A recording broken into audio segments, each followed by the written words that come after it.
Halo sobat, selamat datang kembali di One Day Film. Bagaimana kabar kalian semua? Saya mendoakan semoga kalian selalu diberikan kesehatan, rezeki, dan kebahagiaan selalu ya.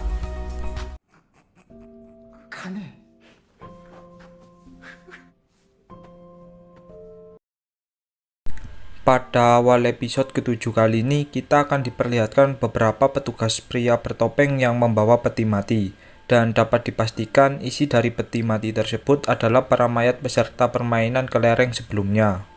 Dan film Squid Game episode ke-7 pun dimulai. Episode ke-7 ini berjudul VIP. Kemudian diperlihatkan Doksu yang kembali ke ruangan peristirahatan. Dia pun terkejut sebab melihat keberadaan Ryung yang ada di salah satu ranjang tidur. Para peserta mengira Ryung telah dibunuh oleh petugas bertopeng akibat tak memiliki pasangan. Ternyata dugaan mereka salah. Petugas membawanya kembali ke tempat peristirahatan. Kemudian diperlihatkan jumlah peserta permainan yang kini berjumlah 17 orang. Kemudian diperlihatkan frontman yang nampak aneh dengan gagang teleponnya. Dan dia pun menyadari satu hal, bahwa penyusup atau Junho yang mereka cari ada di ruangan tersebut.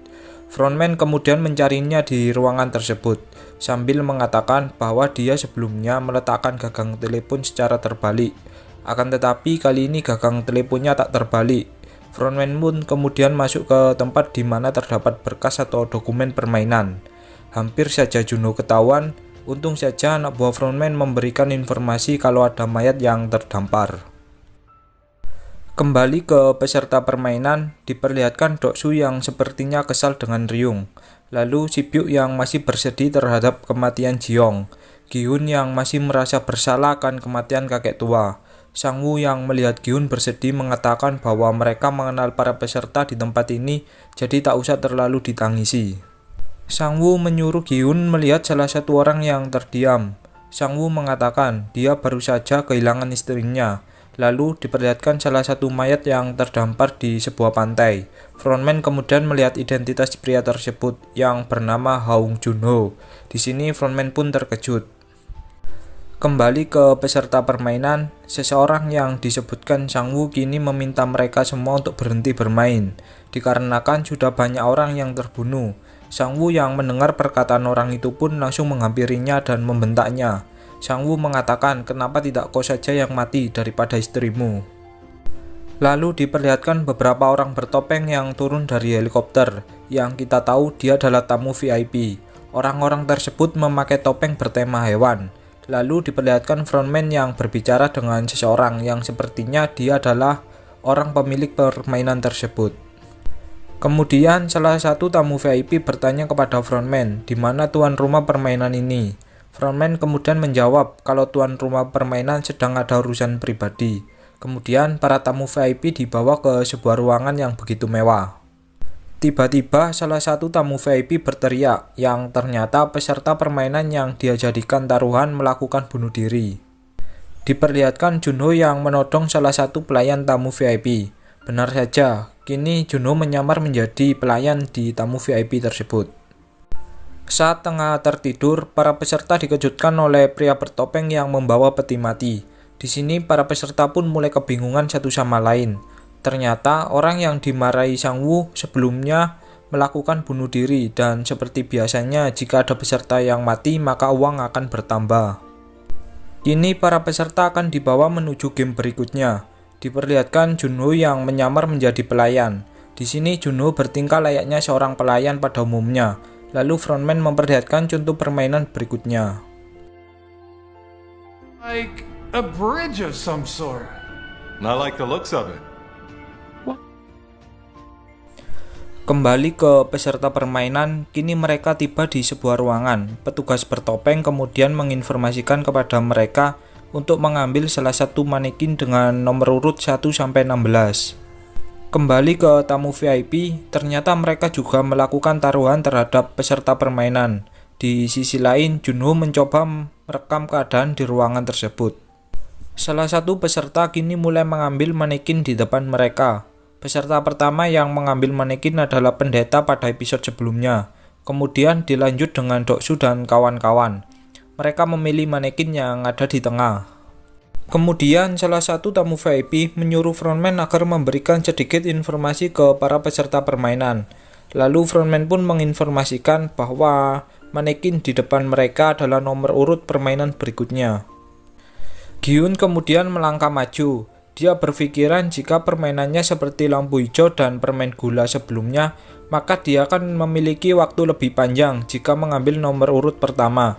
Namun tiba-tiba Gi-hun berpikiran, jika nomor urut terakhir, dia masih mempunyai kesempatan untuk merencanakan strategi permainan tersebut. Sang-woo dan Si-byuk pun sudah mengambil nomor manekin mereka. Kini tinggal nomor 1 dan nomor 16, atau nomor terakhir yang tersisa.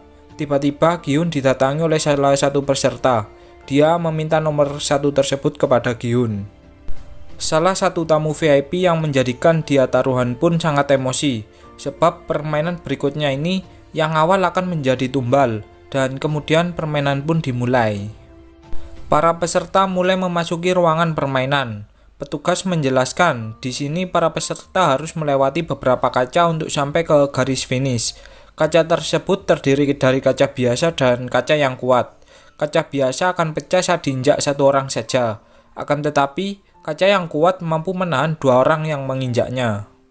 Kemudian para peserta dengan nomor urut pertama pun terkejut, sebab bagaimana dia tahu mana kaca biasa dan kaca yang kuat. Petugas bertopeng yang mendengarnya malah mengabaikan omongan peserta tersebut.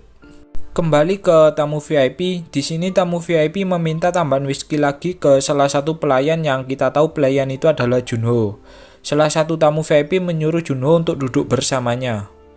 Permainan pun dimulai. Peserta yang akan memijak kaca disuruh untuk melepaskan alas kakinya. Peserta nomor urut pertama pun sangat ragu untuk memilih kaca mana yang harus dia pijak. Kemudian dia memilih kaca sebelah kiri, dan keberuntungan kini masih berada di pihaknya.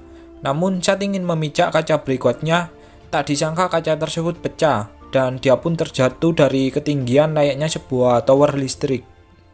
Kembali ke Junho yang masih saja digodain oleh om-om VIP. Peserta berikutnya pun mulai melangkah maju. Baru saja melompat dia sudah terjatuh. Ternyata dia tak memiliki kehokian sama sekali. Lanjut ke peserta berikutnya, yang ternyata dia adalah guru matematika pada episode sebelumnya. Di sini dia mencoba menggunakan rumus matematika. Dia mencoba membuat perhitungan keberuntungan. Jadi dia bisa saja berhasil, namun peluangnya itu sangatlah kecil, hanya 32% saja. Dengan penuh percaya diri, peserta tersebut pun melangkah dengan sangat cepat. Akan tetapi kehokiannya harus berakhir di pijakan kaca ke-6. Kemudian dilanjutkan peserta berikutnya. Di sini peserta berikutnya bingung memilih kaca yang dilewati peserta sebelumnya, sebab langkahnya begitu sangat cepat dan tak meninggalkan jejak pijakan.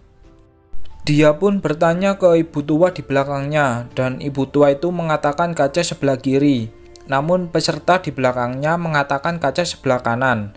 Pria tersebut pun lebih percaya omongan ibu-ibu di belakangnya. Dan saat dia melompat, ternyata pilihannya salah. Emang, ini ibu-ibu sesat kalau ngasih informasi. Kembali ke Junho yang masih dirayu-rayu oleh om-om VIP di sini.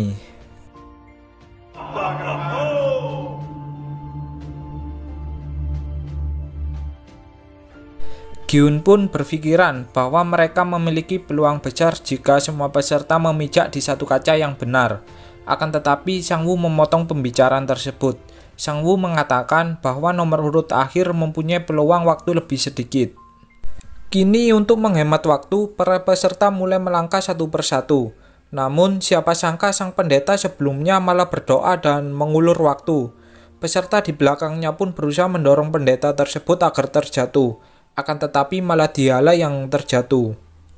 Pendeta pun sangat bersyukur sebab dia masih selamat. Belum sempat berdoa, peserta lain di belakangnya malah mendorong pendeta tersebut. Doksu kemudian menyuruh peserta di depannya untuk segera melangkah. Dan benar saja pilihan pertamanya beruntung sekali. Kini Gi-hun yang peserta paling belakang mencoba melangkah maju. Namun dia lupa kaca pertama. Si-byuk kemudian memberitahu Gi-hun bahwa kaca pertama sebelah kiri.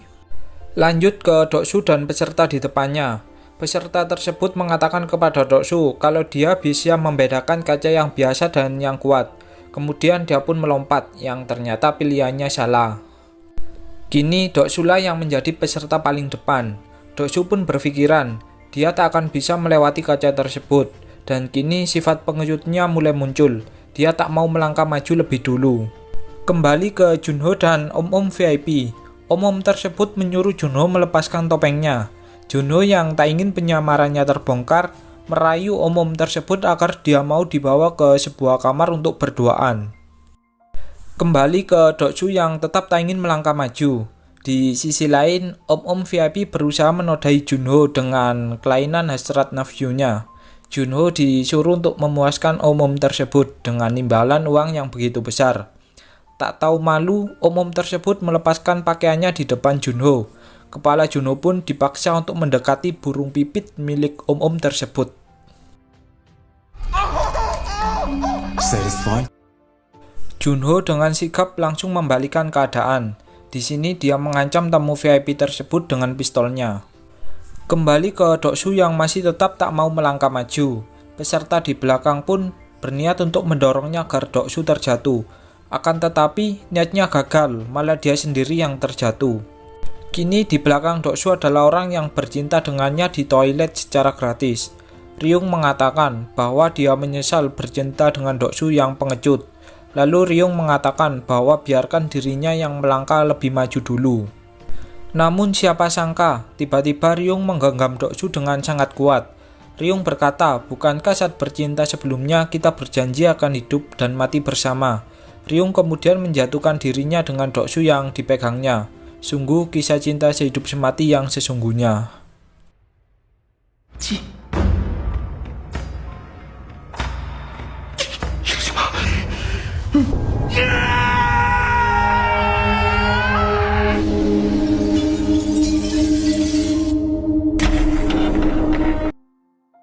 Para tamu VIP pun merasa permainan begitu seru. Namun di sisi lain, frontman curiga kepada salah satu tamu VIP yang tak kunjung kembali. Kini peserta permainan tersisa 4 orang lagi. Di sini kaca yang harus dipijak tersisa 5 kaca lagi. Jadi tak mungkin mereka semua bisa selamat. Beruntungnya peserta paling depan ternyata memiliki riwayat pekerjaan di pabrik kaca. Benar saja, pijakan kaca yang dipilihnya ternyata benar. Para tamu VIP yang melihatnya pun tampak kecewa. Dia kemudian bertanya kepada frontman tentang riwayat peserta tersebut. Dan benar saja, dia bekerja di pabrik kaca sudah bertahun-tahun. Frontman yang tak ingin tamu VIP-nya kecewa, kemudian memadamkan lampu permainan tersebut. Kini peserta permainan tersebut tak dapat membedakan kaca yang harus dipijaknya, sebab dia melihat perbedaan kaca dari pantulan cahaya lampu di sana. Peserta itu kemudian meminta benda untuk dilempar. Gyun pun teringat kelereng yang sebelumnya ia bawa di permainan kelereng. Gyun memberikan kelerengnya ke peserta paling depan. Setelah melempar kelereng tersebut, peserta itu meminta kelereng lagi. Namun, di sini Gyun sudah tak memiliki kelereng lagi, karena dia hanya memiliki 1 butir kelereng saja. Kembali ke frontman yang menemukan keberadaan Junho. Junho pun berusaha kabur dari tempat tersebut setelah melumpuhkan om-om VIP. Kembali ke permainan, Sang-woo yang melihat waktu tinggal beberapa detik lagi, langsung mendorong peserta di depannya. Dan peserta itu pun dipastikan tewas seketika. Waktu tinggal 10 detik lagi, Si-byuk dan Gyun pun bergegas melangkah ke garis finish. Tak disangka, tiba-tiba kaca di tempat tersebut meledak dan serpihan kaca-kaca tersebut mengarah ke mereka bertiga. Dengan keadaan yang belum siap, mereka mencoba menghindari pecahan kaca tersebut semampunya.